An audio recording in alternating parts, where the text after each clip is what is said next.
I know that one of your core projects when you were back at Patreon was to dig into these deeper aspects of branding, where there was a complete change in personality in one of the projects that you worked on, which in turn helped the audience see the brand and the company with a different light.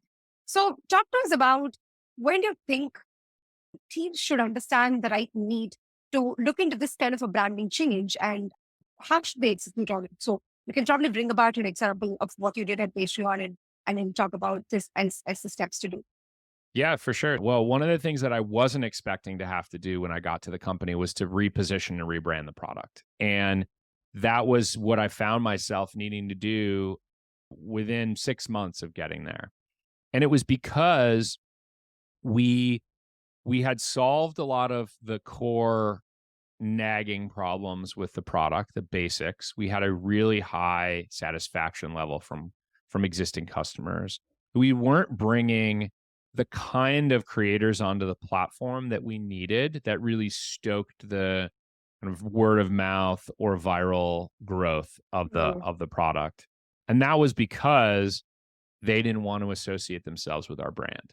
The idea that a lot of creators have, rightfully so, is that they're on the A team mm, and joining Patreon was an admission that they were actually on the B team.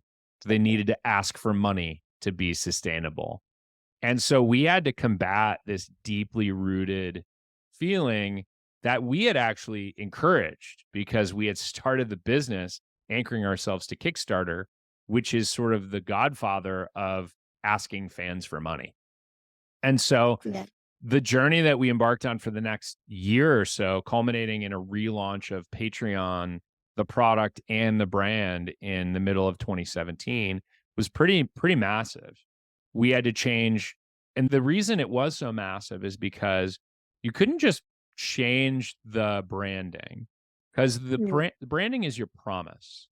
And the promise that you make to someone, if it's not backed up by the product that they experience and the way that the product works, then you're just making an empty promise to people. And so we had to change both things.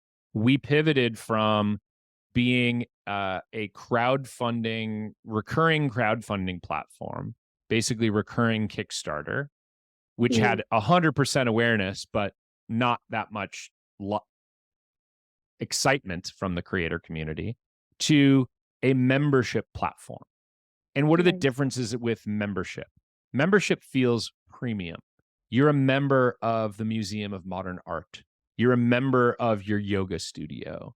You are a member of a credit card community or something like that. Mm, And so membership connotes this idea of exclusivity, this mm, idea that you have access and it's a privilege to have that access, and that you get special experiences that other people who choose not to be members don't get.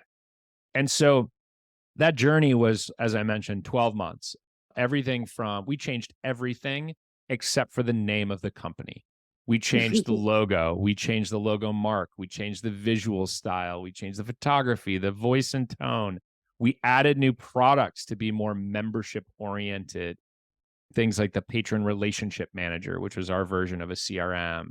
We added mm, a new mobile experience. We added so many things to the product in addition to changing the branding, and it was massive, and it really helped Patreon, I think, turn the corner and continue to grow and accelerate our growth. And so that was a really, really big undertaking.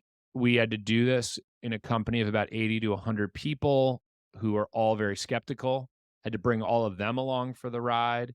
Had to do this with a co-founder team. The founder, wow. Jack, had come up with the branding originally.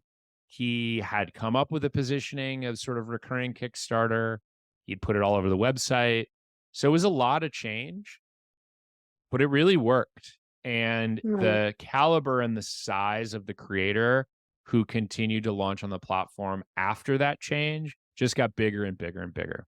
And that has a real outsized impact on what we called the kind of recruitment of other creators just right. via seeing who was on the platform. So that was a huge win for Patreon.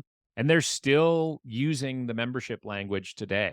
I mean, we Hmm. repositioned in 2017 and it's almost 2024 and they're still using it and it's still resonating with people. And what we saw and what sort of made me feel great was that other big creative companies started to adopt that same language. YouTube changed from channel sponsorships to channel memberships. Right. Medium announced that they were doing membership. I have various thoughts about Medium, but so everyone kind of started to borrow that language, and that was very Right. flattering, but also really great for the industry. So that was the project, and I can't do it justice in describing it in a podcast, but it was huge, and it transformed our growth because our loops started spinning faster again.